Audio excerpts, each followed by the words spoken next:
आलास? ये ये. आधी जरा शांत बस.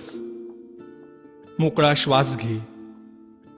आल्या आल्या केळी आणि मोदकांची लाच देऊन तुझ्या मागण्यांचं ओझं माझ्यापुढे टाकू नकोस. किंवा खरं तर यावर्षी काही मागूच नकोस. मागच्या वर्षीच्या तुझ्या मागण्यांचं काय झालं हे देखील विचारू नकोस. कारण कितीही मागण्या पूर्ण केल्या तरी तुमच्या अपेक्षा वाढतच जातात. आता यापेक्षा मोठं पोट नाही झेपायचं मला. त्यापेक्षा असं कर, यावर्षी माझ्याच काही मागण्या पूर्ण कर. बघ जमतंय का? यावर्षी तरी निदान माझ्यासमोर दुसऱ्याचं वाईट चिंतू नकोस. उगीच माझ्या नावाखाली खोटी वर्गणी उचलू नकोस. रात्रभर जागू नकोस. जागलास तरी पिऊ नकोस. प्यायलास तरी निदान झिंगू नकोस. नकोय रे मला 30 तोळ्यांची माळ. जमलंच तर स्पीकरचा व्हॉल्यूम कमी कर थोडा. अश्लील शब्दातली तुमच्या गाण्यांची लिरिक्स ऐकवत नाहीत मला. आणि बघवतही नाही तुमच्या कॉम्प्लेक्सच्या गॅदरिंग मधला नंगा नाच.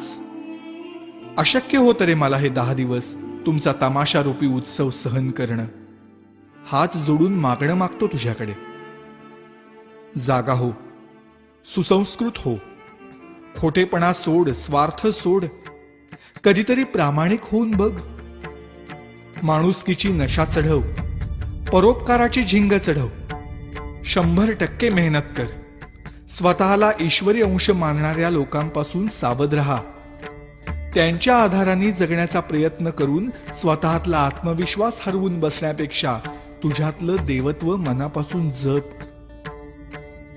दहशतीने जग जिंकण्यापेक्षा प्रेमाने मन जिंक.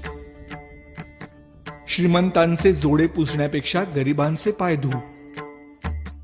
पैशाने श्रीमंत होण्यापेक्षा मनाने श्रीमंत हो. बघ आता यातलं किती तुला झेपतंय. रागावू नकोस भक्ता. आणि रित्या हाताने जाऊ नकोस.